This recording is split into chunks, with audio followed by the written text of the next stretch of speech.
ইমাম হুসাইনের পরিবার এক এক করে ইমাম হুসেনের সঙ্গে যে ৭২ জন জানেসার গিয়েছিল এক এক করে আপনার শহীদ হয়ে যাচ্ছে।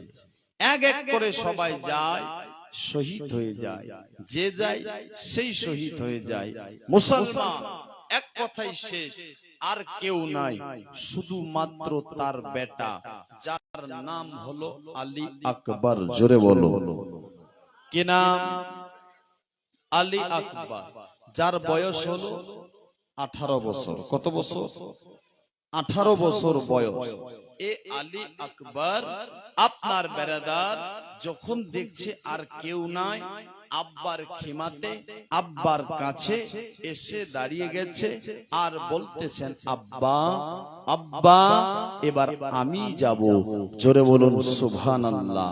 এ মুসলমান ভাই বাবাজিরা, আপনি সকলে জানেন একটা কথা, আপনি ভেবে দেখুন বেরাদার, যদি আপনার ছেলে চোপড়াতে যায়, চোপড়াতে একটা মায়ের হচ্ছে, যুদ্ধ হচ্ছে, ওই যুদ্ধতে গেলে আপনার ছেলে মরে যাবে, আপনার ছেলে আর ফিরে আসবে না, তো আপনি বাপ হয়ে পাঠাবেন? আপনি জানেন আমার ছেলে গেলে মরে যাবে, পাঠাবেন আপনি বাপ? আপনি বাপ পাঠাবেন না, আপনি বাপ যেতে দেবেন না। কেন দেবেন না? আমার ছেলে যদি যায়, আমার ছেলে আর ফিরে আসবে না, এই জন্য আপনি আপনার ছেলেকে পাঠাবেন না। এ মুসলমান ভাইরা বাবাজিরা, আলী আকবর আব্বা জানকে বলছেন, আব্বা ওগো আব্বা এবার আমি যাব। আর ইমাম হুসাইন আপনার সকাল থেকে দেখতেছে যে গিয়েছে কে আপনার ফিরে আসেনি, আপনার আব্বাস গিয়েছে ফিরে আসেনি, কাসিম গিয়েছে ফিরে আসেনি, আর মোহাম্মদ গিয়েছে ফিরে আসেনি, হুর গিয়েছে ফিরে আসেনি।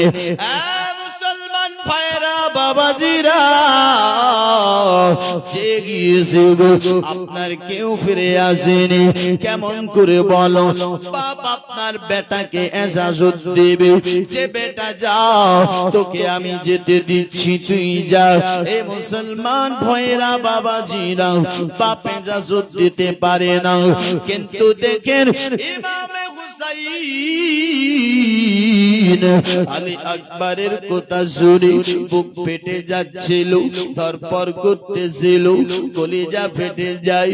বলে হে আমার লাল, হে আমার কলিজার টুকরারি, হে আমার জানের জানরি, ওরে বেটা বল আমি বাপ হয়ে তোকে কেমন করে যেতে দেই?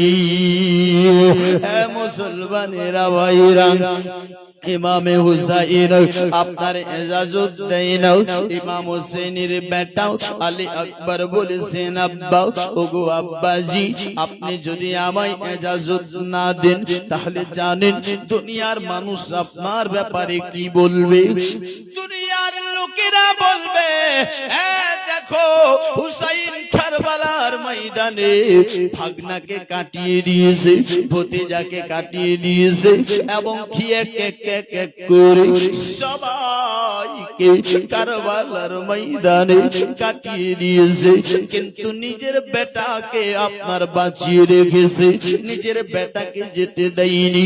ওগো আব্বাজি, আপনি যে শহীদে আজম হবেন, ও আব্বা আপনার উপরে কেউ দুনিয়ার মানুষ দাগ লাগাবে, আমি আলী আকবর সহ্য করতে পারবো না।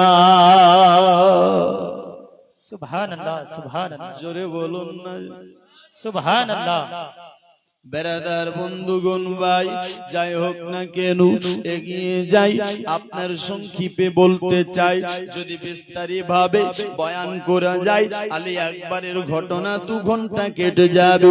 আমি শুধু শর্টে আপনার বলতে চাই, এক কথায় আলী আকবরকে এজাজত দেওয়া হলো, আলী আকবর ঘোড়ার উপর সওয়ার হবে, এবং কি আপনার জাইনাবের কাছ থেকে, এবং কি আপনার মায়ের কাছ থেকে, আপনার আব্বার কাছ থেকে বোনের কাছ থেকে সবার কাছ থেকে ইজাজত নিয়ে আলী আকবর আপনার ঘোড়ার উপর সওয়ার হয়ে গেছে, দুলদুলের উপর সওয়ার হয়ে গেছে। দুলদুলকে বলছে চল ঘোড়া চল, ঘোড়া চল। এমনি সময় আবার দেখতেছে কি জানো, ওই ঘোড়াটার লাগামটা তার বোন সাকিনা 7 বছরের বোন আপনার ধরে নিয়েছে। হযরতে আলী আকবর বলেছেন বোন রে, ব্যাপারটা কি বল, কারণটা কি বল বোন, ব্যাপারটা কি একবার বল, তুই আমার ঘোড়ার লাগামটা কেন ধরে রেখেছিস একবার বল। বলে ভাই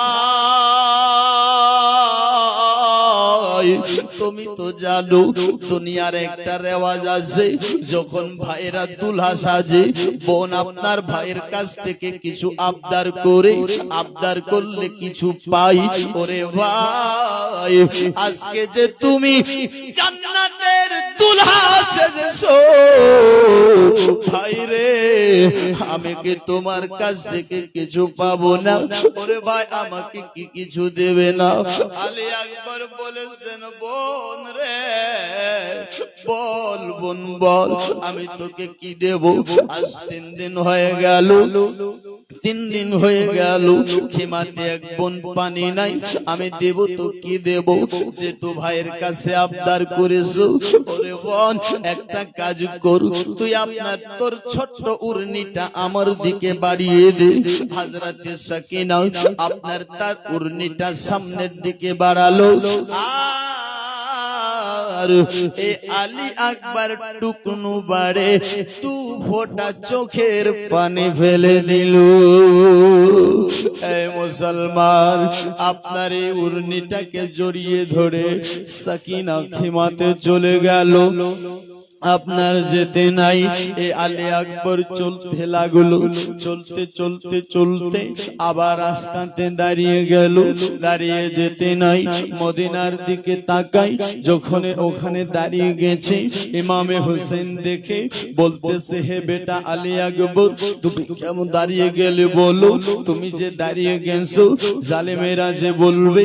এই দেখো হোসেনের বেটা ভয় খেয়ে গেছে, হোসেনের বেটা দাঁড়িয়ে গেছে।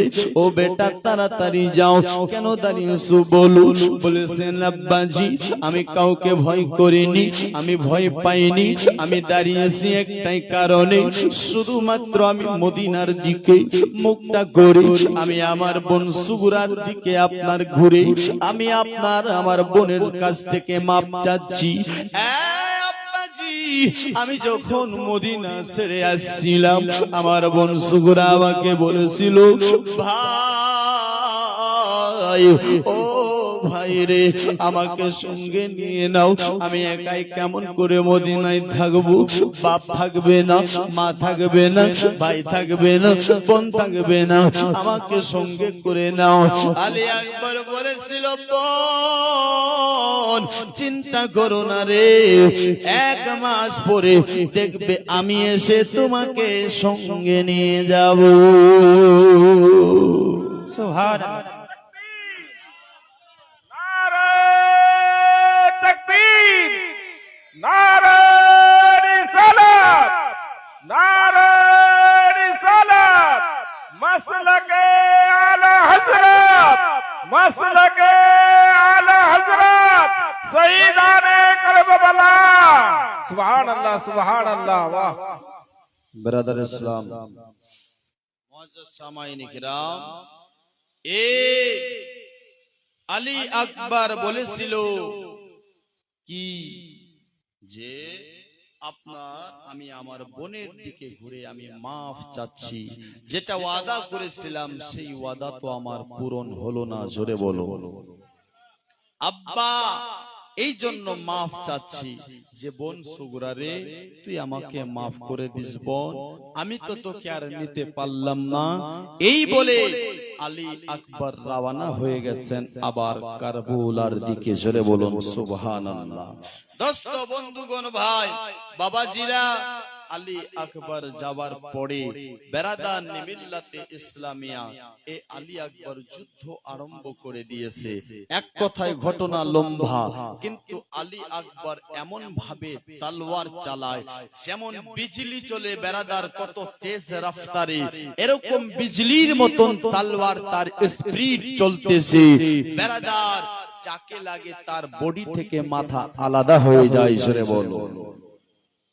এটাই শুধু নয়, আলী আকবর এমন করে কাটে বেরাদার, যাকে লাগে তার মাথা বডি থেকে আলাদা হয়ে যায়। কারো হাত কেটে যায়, কারো পা কেটে যায়, কারো বুক ফেড়ে যায়। বেরাদার বন্ধুগণ ভাই, আলী আকবর এইভাবে চলতেছে বেরাদার। তারা আলী আকবরের সামনে কেউ আসতে পারে না, কেউ ফিরতে পারে না। এ মুসলমান, যেমন আপনার বাঘ বকরিকে তারাই বকরি জান বাঁচায় আর পালাই, তেমনি তারা 22,000 লস্কর আলী আকবরের ভয়ে পালাচ্ছিল। জোরে বলুন সুবহানাল্লাহ।